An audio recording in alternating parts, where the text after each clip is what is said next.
सर्वांना सप्रेम जय भीम. नमो बुद्धाय. धम्मसंहिता यूट्यूब चॅनलमध्ये आपणा सर्वांचं स्वागत. प्रबोधन पर्वाविषयी दोन शब्द.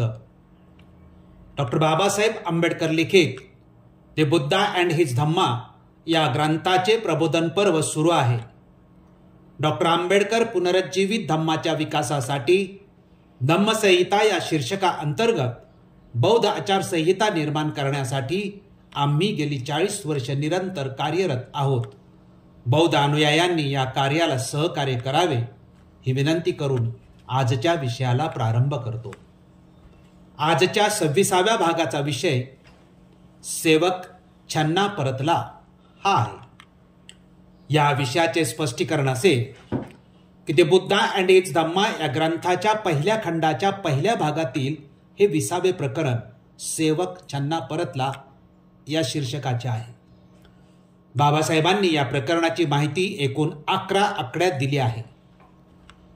सिद्धार्थाचा परिव्रज्या विधी संपन्न झाल्यानंतर त्याने कपिलवस्तू नगरवासियांचा निरोप घेतला.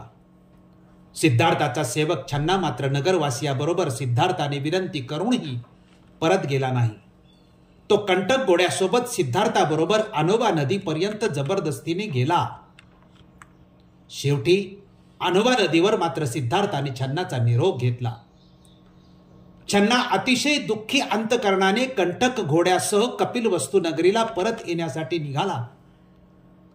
सिद्धार्थाचा निरोप घेऊन कपिलवस्तूपर्यंत छन्नाचा परतीचा प्रवास कसा झाला आणि तो कपिलवस्तूला कसा व कोणत्या अवस्थेत पोहोचला, तसेच कपिलवस्तूमध्ये पोहोचला त्यावेळी नगरातील वातावरण नेमके कसे होते, नगरवासियांच्या प्रतिक्रिया काय होत्या, याची माहिती डॉक्टर बाबासाहेब आंबेडकरांनी या प्रकरणात दिली आहे.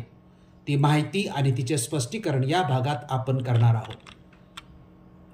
धम्मबंधू भगिनींना विनंती आहे की आपण आपल्या पवित्र धम्म ग्रंथातील माहितीचे स्पष्टीकरण ऐकत व पाहत आहात तेव्हा हे स्पष्टीकरण शांतपणे लक्ष देऊन ऐकावे व पाहावे ही विनंती. संदर्भ महाराष्ट्र शासन ग्रंथ प्रकाशन समितीचे तत्कालीन सचिव वसंत मून द्वारा खंड 11च्या पुरवणी पुस्तिकेत बुद्ध आणि त्यांचा धम्म या ग्रंथातील संदर्भाचा तक्ता दिला आहे. त्यामध्ये सेवक छन्ना परतला याची माहिती बाबासाहेबांनी कुठून घेतली आहे त्याचा संदर्भ व स्पष्टीकरण दिले आहे. 11व्या खंडाच्या या पुरवणी पुस्तिकेनुसार सेवक छन्ना परतला 20व्या प्रकरणातील संदर्भ अश्वघोषाचे बुद्ध चरित्र व या ग्रंथातील सर्ग 8 मधील श्लोक नंबर 1 ते 9 आणि 13-14 या संदर्भाद्वारे बाबासाहेबांनी या प्रकरणाची माहिती दिलेली आहे. या संदर्भाच्या आधारे हे प्रकरण लिहिलेले आहे. सेवक छन्ना परतला एवढ्याच मर्यादित विषयाचा अभ्यास या भागात केला आहे याचीही प्रेक्षकांनी दखल घ्यावी. सेवक छन्ना परतला या 20व्या प्रकरणाची माहिती बाबासाहेबांनी 11 आकड्यात दिलेली आहे. ती प्रथम पाहूया. ती पुढील प्रमाणे. 1. आपला मालक अशा रीतीने अरण्यात गेला यामुळे दुःखी कष्टी झालेला छन्ना मार्गात आपल्या दुःखाचा भार कमी करण्याचा प्रयत्न करीत होता. त्याचे अंतकरण इतके जड झाले होते की ज्या रस्त्याने कंटकासा तो एका रात्रीत कूच करीत असे त्याच रस्त्याने आपला स्वामी आपल्याबरोबर नाही याचा विचार करीत प्रवास संपविण्यात त्याला 8 दिवस लागले. कंठक घोडा जरी मोठ्या शूरांच्या आवेशाने कूच करीत होता तरी तो अगदी गलितगात्र निस्तेज झाला होता. जरी तो अलंकार भूषणांनी सजविलेला होता तरी बरोबर आपला धनी नाही म्हणून अगदी स्वरूपहीन दिसत होता. आणि ज्या दिशेला त्याचा मालक गेला होता त्या दिशेकडे वळून एकसारखी मान वर खाली करून केविलवाण्या सुरात खिंकाळत होता. तो जरी अतिशय भुकेलेला होता तरी पूर्वीप्रमाणे मार्गात गवत किंवा पाणी याची त्याने अपेक्षा केली नाही किंवा त्याने तोंडही लावलेले नाही. हळूहळू ते शेवटी कपिलवस्तूला येऊन पोहोचले. कपिलवस्तू नगरी तर गौतमाच्या जाण्याने अगदी उजाड दिसत होती. ते दोघे कपिलवस्तूला शरीराने पोहोचले, मनाने नाही. जरी कपिलवस्तू नगरी अधूनमधून कमळांच्या ताटव्यांनी भरलेल्या जलाशयामुळे व फुलांनी भरलेल्या वृक्षांमुळे उल्हासित व शोभायमान दिसणारी होती तरी आज तिच्या नागरिकांना आनंद पार मावळला होता. निस्तेज चेहऱ्याने व अश्रू ढाळीत त्या दोघांनी जेव्हा हळूहळू शहरात प्रवेश केला तेव्हा त्या शहरातील सर्व लोक त्यांना शोकात बुडालेले दिसले. जेव्हा लोकांनी छन्न आणि घोडा कंठक हे शाक्य कुळाच्या कुलदीपकाशिवाय गलितगात्र स्थितीत परत आलेले पाहिले तेव्हा त्यांनी ढळाढळा अश्रू ढाळले. कुठे आहे आमचा राजपुत्र? कुठे आहे या राजकुळाचा व राज्याचा कुलदीपक? असे म्हणून व अश्रू ढाळीत रोख रागाने छन्नाच्या मागोमाग रस्त्याने धावू लागले. गौतमाशिवाय ही नगरी म्हणजे अरण्य आहे आणि ज्या अरण्यात गौतम आहे ती खरी नगरी आहे. गौतमाशिवाय या शहराचे आम्हाला काही सुद्धा आकर्षण वाटत नाही. इतक्यात राजपुत्र आला असा हर्षोद्गार काढीत नगर युवती रस्त्यांच्या बाजूच्या खिडकीतून गर्दी करून पाहू लागल्या. परंतु जेव्हा त्यांनी घोड्याची पाठ रिकामी पाहिली तेव्हा धडाधड खिडक्या बंद करून त्या आक्रोशात रडू लागल्या. डॉक्टर बाबासाहेब आंबेडकरांनी सिद्धार्थाचा सेवक छन्ना आणि कंठक घोडा यांचा निरोप झाल्यानंतर हे दोघे जण परत कपिलवस्तू नगरीमध्ये कोणत्या अवस्थेमध्ये आले आणि त्यावेळेस कपिलवस्तू नगरीची नेमकी परिस्थिती काय होती याचं वर्णन इथं केलेलं आहे. त्याचं विश्लेषण आपण संक्षिप्तपणे करण्याचा इथे प्रयत्न करूया. तो असा की डॉक्टर बाबासाहेब आंबेडकरांनी या प्रकरणात सिद्धार्थाचा सेवक छन्ना आणि घोडा कंटक यांना सिद्धार्थाने अनोबा नदीच्या तीरावर निरोप दिला व ते कपिलवस्तूच्या मार्गाने परतू लागले. परतताना त्या दोघांची जी दुःखी मनस्थिती होती तिचे वर्णन बाबासाहेबांनी केले आहे. तसेच छन्ना व कंटक परतल्यानंतर कपिलवस्तू नगरीतील युवक युवती व लोकांची नेमकी काय अवस्था होती याचेही वर्णन बाबासाहेबांनी केलेलं आहे. बाबासाहेबांनी केलेल्या वर्णनातून हे स्पष्ट होते की छन्ना व कंटकासह संपूर्ण कपिलवस्तू नगरीला अतिशय दुःख झाले होते.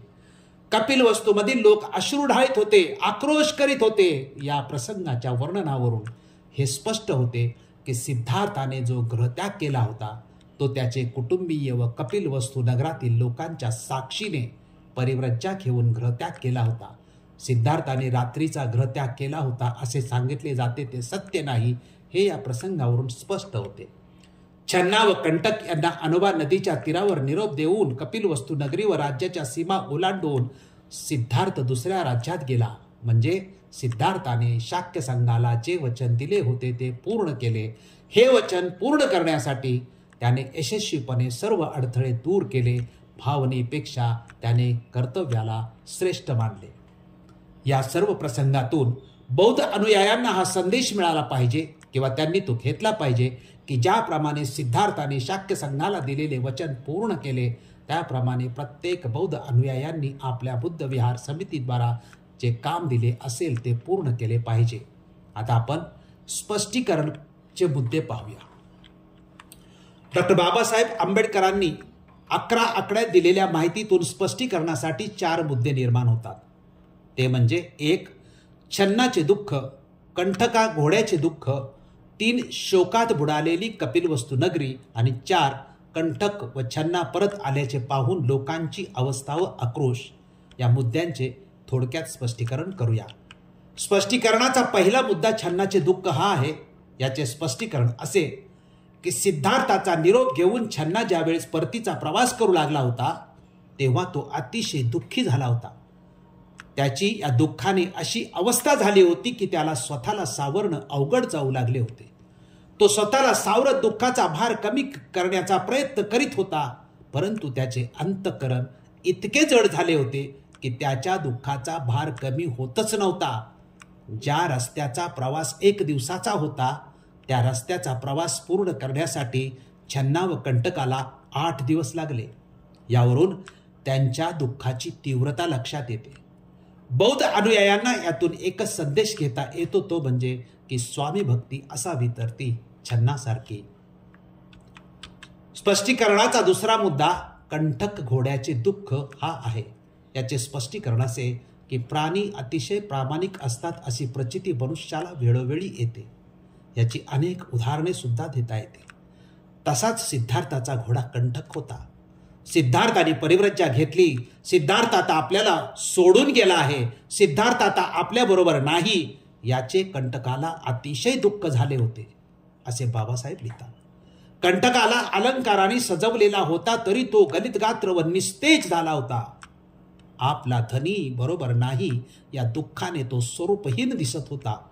ज्या दिशेला त्याचा मालक सिद्धार्थ गेला होता त्या दिशेकडे वळून एकसारखी मान वर खाली करून केविलवाण्या सुरात किंकाळत होता. तो जरी अतिशय भुकेलेला होता तरी पूर्वीप्रमाणे मार्गात गवत किंवा पाणी याची त्याने अपेक्षा केली नाही किंवा त्यांना तोंडही लावले नाही. या प्रसंगातून बौद्ध अनुयायांनी हा संदेश घेतला पाहिजे की प्राण्यांची प्रामाणिकता व स्वाभिभक्ती मनुष्यापेक्षा कमी नसते. स्पष्टीकरणाचा तिसरा मुद्दा शोकात बुडालेली कपिलवस्तू नगरी हा आहे. याचे स्पष्टीकरण असे की सिद्धार्थाचा सेवक छन्ना व घोडा कंटक सिद्धार्थाला निरोप देऊन कपिलवस्तूला येऊन पोहोचले होते. तेव्हा ते शरीराने जरी पोहोचले असले तरी मनाने पोहोचले नव्हते. कपिलवस्तू नगरी गौतमाच्या जाण्याने अगदी उजाड दिसत होती. फळे फुले व वृक्षांनी भरलेली उल्लसित व शोभायमान दिसणारी कपिलवस्तू नगरी जरी होती तरी या नगरीतील नागरिकांचा आनंद मात्र पूर्ण मावळून गेला होता. छन्ना व कंटक दोघांनी कपिलवस्तू नगरीत प्रवेश केला तेव्हा नगरातील सर्व लोक शोकात बुडालेले दिसले. युद्ध नको. एका युद्धाने दुसऱ्या युद्धाची बीजे रोवली जातात. वैराने वैर संपत नाही. जी समस्या असेल ती चर्चेने सोडवावी. युद्धामुळे शाक्यांची व कोलियांची हानी होईल. या कारणांमुळे सिद्धार्थाने परिव्रज्या घेऊन देश सोडण्याचा निर्णय घेतला.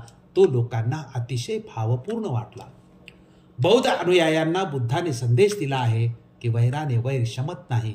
दोन गटात जर समस्या निर्माण झाली तर दोन्ही बाजूचे समान प्रतिनिधी घेऊन सर्व प्रतिनिधींच्या सहमतीने अजून एक प्रतिनिधी घ्यावा आणि त्या समितीद्वारे समस्यावर तोडगा काढावा. हा उपाय जगात प्रथम बुद्धाने सांगितलेला आहे. स्पष्टीकरणाचा चौथा मुद्दा छन्ना व कंटक परत आल्याचे पाहून लोकांची अवस्था व आक्रोश हा आहे. याचे स्पष्टीकरण असे की जेव्हा लोकांनी छन्ना आणि घोडा कंटक हे सिद्धार्थाशिवाय गलितगात्र स्थितीत परत आलेले पाहिले तेव्हा लोकांचे दुःख अनावर झाले. लोक मोठमोठ्याने रडू लागले. ढळढळा अश्रू गाळू लागले. आक्रोश करीत छन्नाला विचारू लागले, कुठे आहे आमचा राजपुत्र? कुठे आहे या राजकुळाचा व राज्याचा कुलदीप? असे उद्गार काढून लोक रागाने छन्नाच्या मागोमाग रस्त्याने धावू लागले. लोक म्हणू लागले की गौतमाशिवाय ही नगरी म्हणजे अरण्य आहे आणि या ज्या अरण्यात गौतम राहत आहे ती नगरी आहे. गौतमाशिवाय या शहराचे आम्हाला काही सुद्धा आकर्षण वाटत नाही. छन्नाला व कंटकाला पाहिल्यावर नगर युवतींना वाटते की राजपुत्र आला व त्या हर्षोद्गार काढतात. त्या नगर युवती रस्त्याच्या बाजूच्या खिडकीतून गर्दी करून पाहू लागल्या. परंतु जेव्हा त्यांनी घोड्याची पाठ रिकामी पाहिली तेव्हा धडाधड खिडक्या बंद करून त्या आक्रोशात रडू लागल्या. या प्रसंगातून हे स्पष्ट होते की सिद्धार्थ राज्य सोडून गेला. तो जाऊ नये, परत यावा अशी लोकांची मनापासून इच्छा होती. परंतु सिद्धार्थ मात्र आपल्या कर्तव्यापासून ढळला नाही. सेवक छन्ना परतला. या प्रकरणातील मुद्द्यांचा अभ्यास केल्यानंतर हे स्पष्ट होते की सिद्धार्थाचा सेवक छन्ना आणि घोडा कंटक हे दुःखी अंतकरणाने स्वामीभक्ती स्पष्ट करतात. कपिलवस्तू नगरीतील सर्व लोक दुःखी होते. सिद्धार्थाच्या प्रती त्याचा सेवक घोडा कंटक, कपिलवस्तू नगरीतील युवक युवती व लोक हे दुःख व्यक्त करतात. यातून हा संदेश मिळतो की सिद्धार्थाचा गृहत्याग हा कुटुंबाला विश्वासात घेऊन आणि कपिलवस्तू नगरीतील सर्व लोकांच्या साक्षीने झालेला आहे. आपण सेवक छन्ना परतला या प्रकरणाचे विवेचन शांतपणे लक्षपूर्वक ऐकले व पाहिले त्याबद्दल आपणा सर्वांचे मनपूर्वक आभार मानतो. आपण हा व्हिडिओ जास्तीत जास्त लोकांपर्यंत पाठवून ग्रंथ प्रबोधनाच्या पर्वाला यशस्वी करण्यासाठी सहकार्य करावे ही विनंती. धन्यवाद. जय भीम, जय अशोक, जय बुद्ध, जय भारत. साधू साधू साधू.